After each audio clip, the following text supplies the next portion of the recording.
All right. How's everybody doing? It's been a long day, but still here. Let's get to it. Hopefully you watched the video about the distributive property with arrays. Those visuals are how we start to teach third graders about using the distributive property, because without that, it doesn't make much sense. So if you hadn't had a chance to go see that video, then go check it out. I'm going to turn the light on. That'll help out.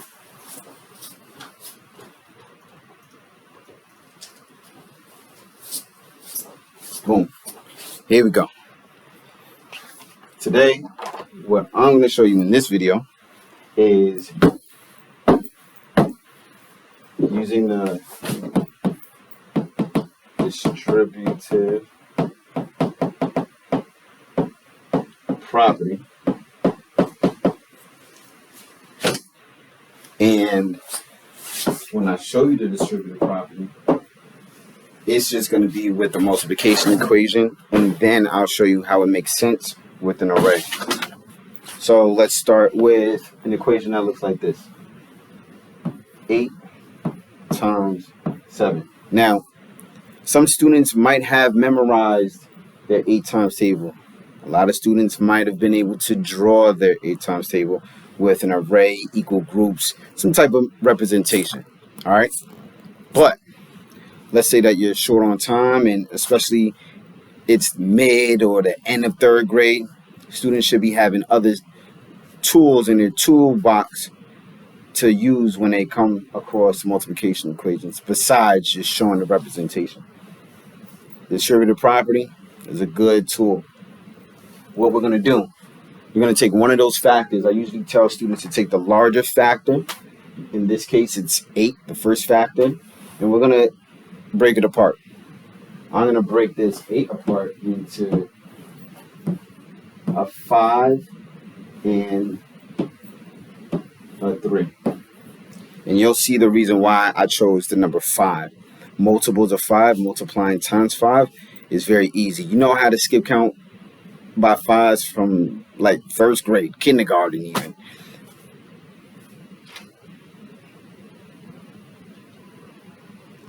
I'm making a video for the parents about this multiplication stuff. Yeah, you are messing it up. That's all right. I'll put you on.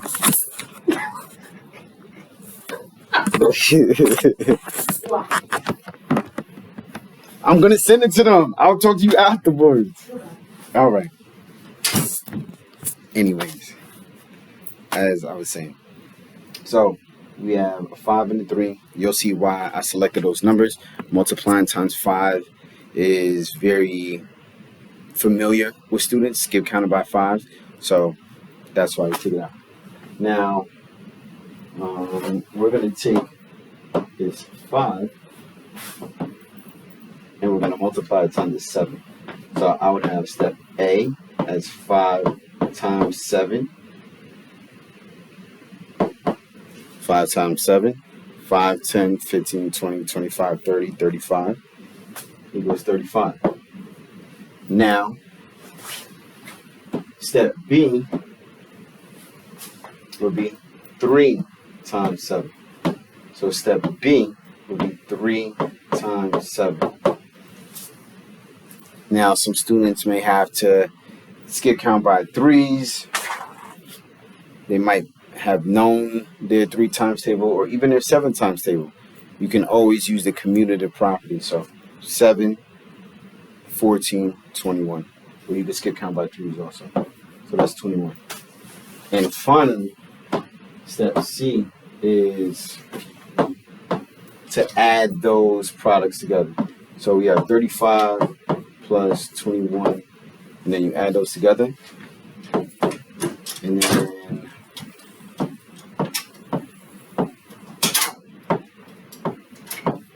you can break it apart like that. And it equals 56. So 56. Now I'm going to show you how it even makes sense. Originally we had 8 times 7, that's 8 rows. 1,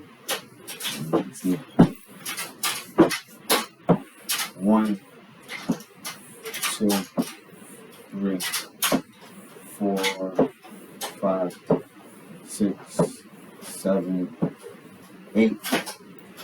And we're going to have 7 in each row. So 1, 2, 3, 4, 5, 6.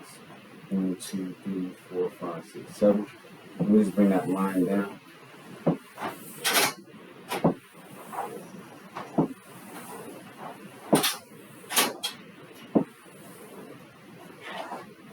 Now, as you can see, I broke up these 8 rows. Row 1, row 2, row 3, row 4, row 5, row 6, row 7, row 8. I broke it up into 5 rows. So let me just highlight those.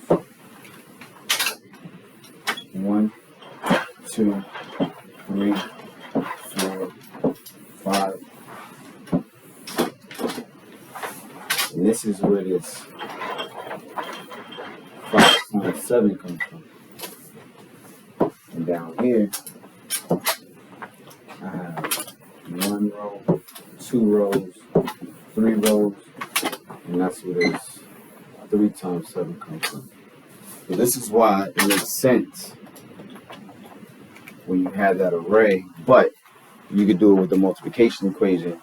This is what supports it and what lets the teacher and also the student know if they actually know the concept behind just the different procedures just like this. We don't want students to memorize different steps like this without understanding the concepts.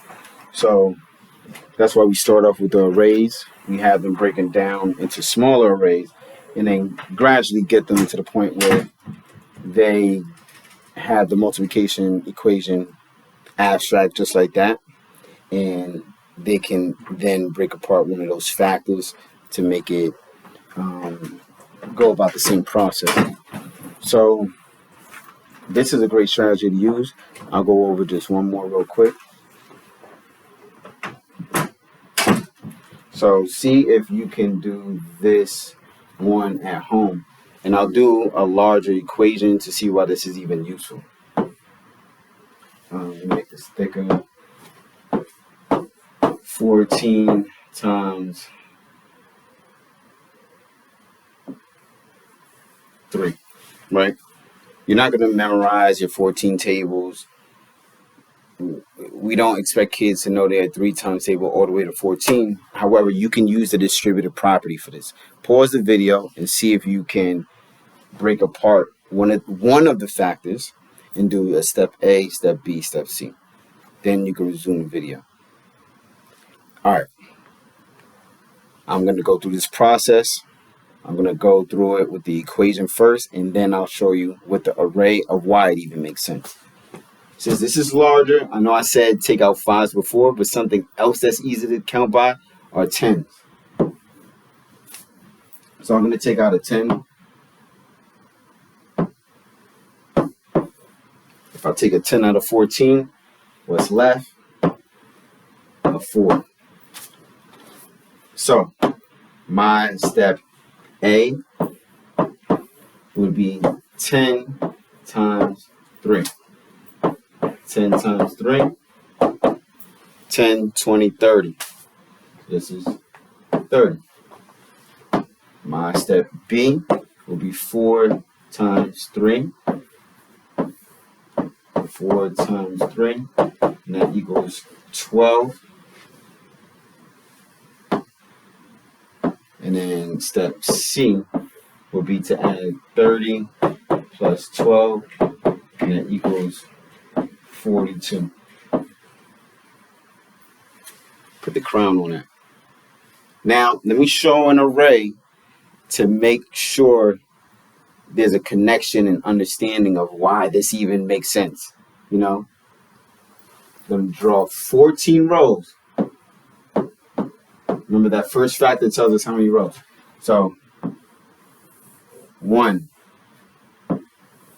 2, 3, 4, 5, 6, 7, 8, 9, 10, 11, 12, 13, 14. I have my 14 rows. Row 1, row 2, this is too thick. Row 3, row 4, row 5, row 6, row 7, row 8, row 9, row 10, row 11, row 12, row 13, row 14. Now I need to make sure I have 3 in each. I'll make a line like that. I only have 2 in each row. Make another line. Now I have 1, 2, 3 in each row. Good. So as I told you, I have my 14 rows. I broke it up into 10 and 4. 10 rows. I'm going to highlight those 10 rows. Highlight it. So 1, 2, 3, 4, 5, 6, 7, 8, 9, and 10. So if you look at that, this right here now is 10 times 1, 2, 3. And that's exactly what we had over there. If we look at this array down here, and I'll highlight it so then you can see how I put it in green. Row 1, row 2, row 3, row 4. So this is 4 times 1, 2, 3, because that's 3 in each. 4 times 3. Oops. 4 times 3. Caught myself. Which is right there. And that's why this makes sense. This is showing you 14 times 3. But since I colored it in, it's also showing you. It is also showing you 10 times 3.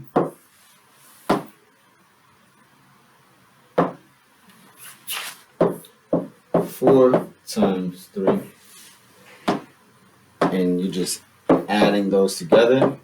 And it's the same thing as 14 times 3. Which, as we see, is 42. Hopefully this was helpful. The distributive property. First, just starting with the equation, but showing the array to support, so then you really know and understand why these procedures and these steps work. This is Mr. Bonhomme. Sorry for the interruption. I'm out of here. Peace.